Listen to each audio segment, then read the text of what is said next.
Now, if you're prone to kidney stones or you have high oxalates in your urine, which makes a person more prone to kidney stones, there's a couple things that you can do.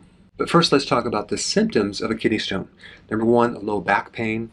Number two, flank pain, which is pain in the back just below the rib cage on either side, indicating which kidney has a stone, usually. There could be blood in the urine. There could be frequent urination. There can also be painful urination. Those are all symptoms. Now, why would someone have more oxalates in the urine? And by the way, your body makes oxalates and they also come from the food. And they kind of help you regulate excessive amounts of calcium. In fact, that's one of the functions of oxalates in plants. Because if there's too much calcium in the plant, they can kill the plant. So that's why the plant develops oxalates, to help regulate the excess amount of calcium. Now, normally you're supposed to have a certain amount of oxalates, not too much, okay? But if you do, what are the causes? You could have a genetic problem with weakness within your kidney.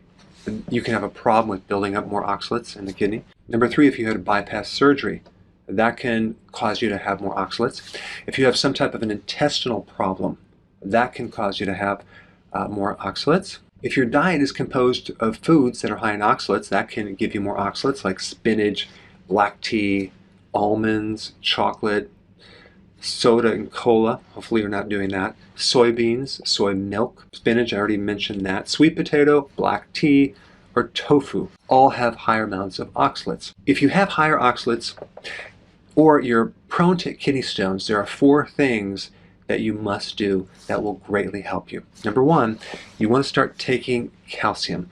The type of calcium I'm going to recommend is calcium lactate. What will that do? That's going to combine with the oxalates in your intestine and allow them to go through the body so they're not reabsorbed and end up in the kidney. Okay? Number two, you want to start taking citrates. You can do it through lemon juice, like a half a cup a day, because the citrate will prevent the calcium from binding with the oxalates. Number three, drink 2.5 liters of fluid per day. It's about 10.5 cups of liquid. Kidney stones occur when you have a supersaturation of calcium and oxalates. So if you drink in the fluid, you'll never have that concentration.